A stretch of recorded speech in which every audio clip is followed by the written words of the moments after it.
Hi, how are you there? I'm Rafaela, and in this video I'm gonna share you about preposition of time in, on, dan at dalam bahasa Inggris.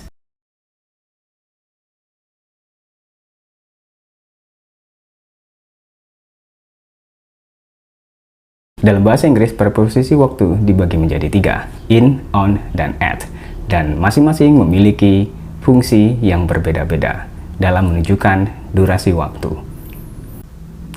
Yang pertama, preposisi in digunakan untuk menunjukkan waktu yang berdurasi lama atau longer period of time.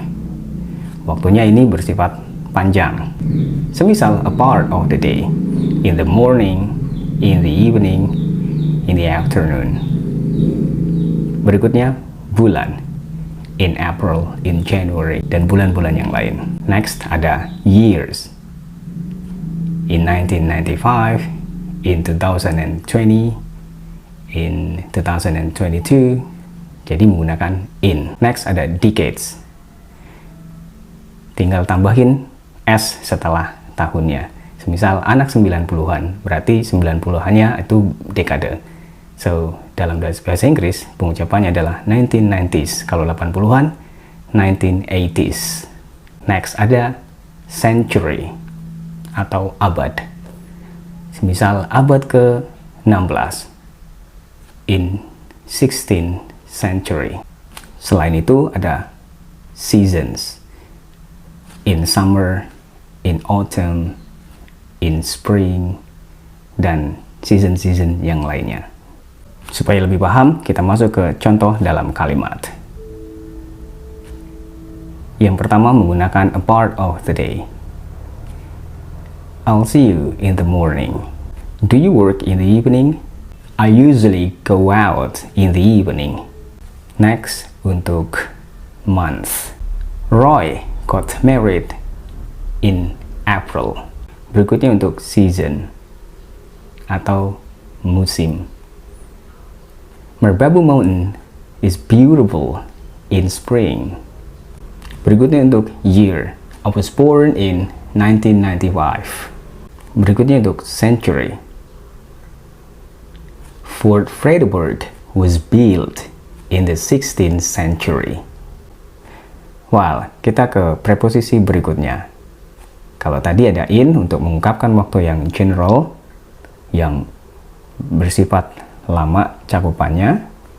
Sekarang ada on, more specific than in, tapi bukan yang paling spesifik. Kalau yang paling spesifik nanti ada at. Well, preposisi on itu digunakan untuk days and dates, jadi untuk hari dan tanggal.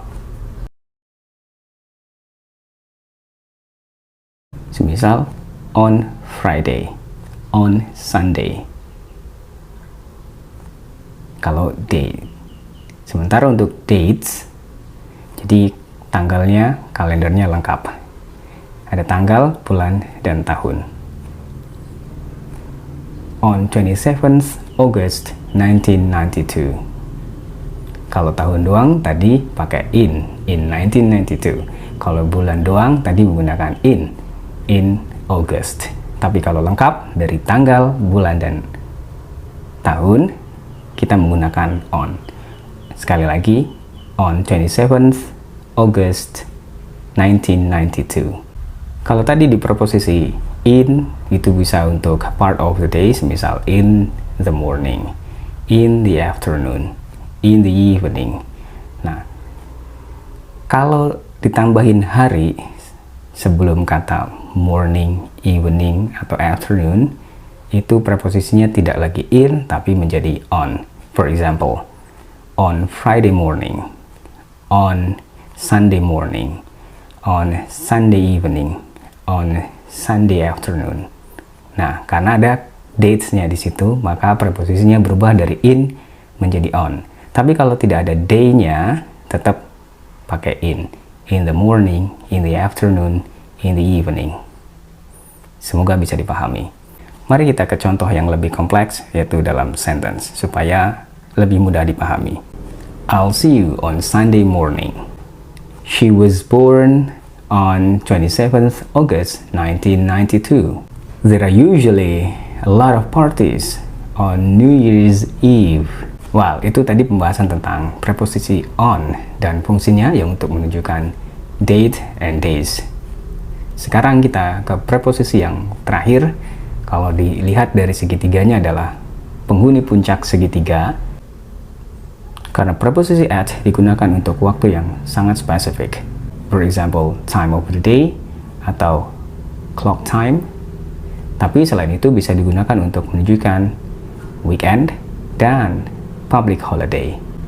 For example, at 6 o'clock, at 10:15, berarti 10:15. Bisa juga menitnya dulu baru jamnya, tapi kayaknya agak ribet kalau buat saya. Saya lebih enak jamnya baru menitnya. At 10:15. Keduanya benar loh ya, jangan diperdebatkan. At midnight, at night, at sunset, at lunch time, at the weekend, atau bisa juga at weekend, at Christmas, at Easter. Nah, untuk menggunakan at, kalau Christmasnya tidak ditambahin day, preposisinya tetap at Christmas. Tapi kalau setelah kata Christmas ada kata day-nya, preposisinya berubah menjadi on. For example, on Christmas Day, on Easter Sunday. Tapi kalau nggak ada Sunday-nya di sini, Easter-nya tetap menggunakan at Easter. Jangan sampai kebalik. Next, kita contohnya dalam kalimat supaya lebih bisa dipahami. They arrived at 6 o'clock. I don't like working at night. I'll meet you at 7:30. Phone me at lunchtime. What do you do at weekend? Well, itulah pembahasan tentang preposisi waktu in, on, dan at. Sekali lagi, mari kita ringkas. Preposisi in digunakan untuk menunjukkan waktu yang periodenya panjang, semisal bulan, tahun, season, decades, century, atau part of the day. Sementara untuk preposisi on digunakan untuk dates dan day. Dan yang terakhir adalah preposisi at, digunakan untuk very specific time, ya, untuk menunjukkan clock time. Tapi selain itu bisa digunakan untuk menunjukkan public holiday. Semoga pembahasan yang singkat ini bisa dipahami dan berguna untuk meningkatkan kemampuan bahasa Inggris kawan-kawan. Thank you very much for watching. See you on next video. Semoga bermanfaat.